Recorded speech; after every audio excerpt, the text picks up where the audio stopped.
Hello, it's me Hannah and welcome back to my channel. Today I want to show you how I made the banner for the camping theme party that I did for Neat and Tangled. I took this blue cardstock from Lawn Fawn and I die cut 12 stitched banners using the Lawn Fawn stitched banners die set. I did also the same for the green cardstock because I want that continuous stitched pattern going throughout the whole banner. I want to cut out a green forest border from the green one, and I decided to do like a slopey hill.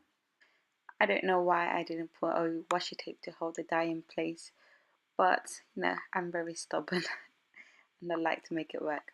So as you can see, I have a small piece for the forest.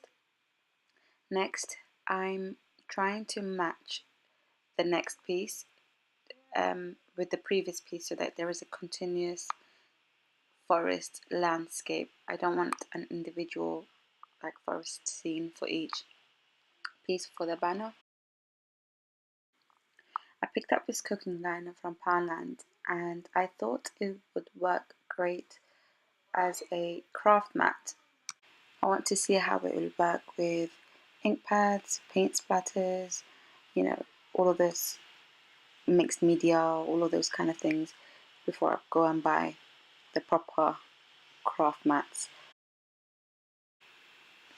Next, I want to make the sky pop out a bit more, so I'm using this blue ink that I got from My Hero Arts card subscription kit last year, and it's the perfect royal blue color for a night sky.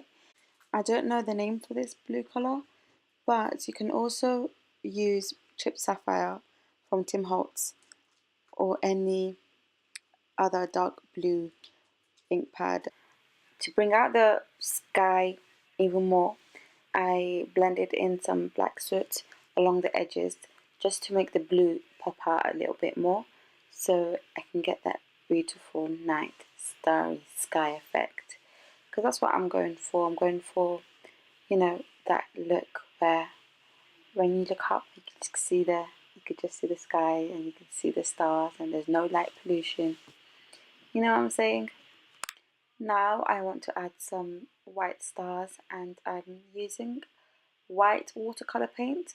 I'm not going to really water it down a lot. I'm just going to use a little bit of water, maybe like less than a drop, and I use the clay block and the water brush to flick the paint onto the banners. I'm going to repeat for the next few banners and I will see you when it's done.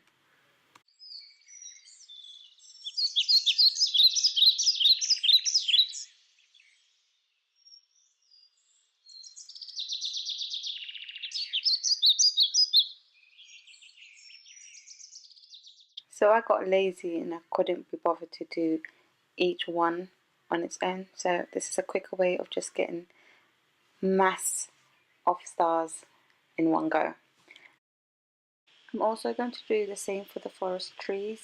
I wanted to have a dark forest, so the trees will be dark and the top of the hill will be dark as well, as if it's covered by the trees, and it just brings the whole scene alive from 2D to 3D, and I love this technique. I love adding shadows using distress inks. And that is done. Next, I'm going to die cut out the words Into the Woods from white cardstock. The dies are from Neat and Tangled and I bought them specifically for this challenge. I don't regret them. I love them. They're nice and bold and it's perfect for this.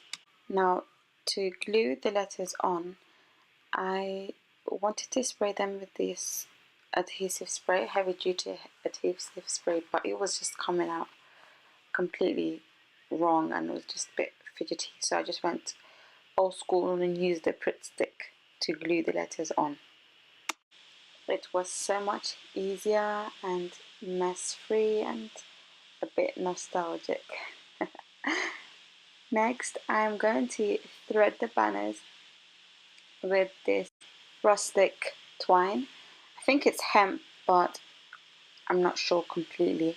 And I just love the rustic look of it. It just reminds me of, rope that you would tie around yourself when you're going bungee jumping. Well, you don't do that actually. That's not that kind of rope. It just reminds me of like the sailor's rope, or that natural material rope. Basically, I'm just trying to bring in natural elements into the banner, and I think it looks absolutely wonderful. It's just, I love how the blending just brought out the sky. As you can see, it looks like it's glowing from the stars and the moon, and the trees are casting a shadow. It looks perfect, and that is it.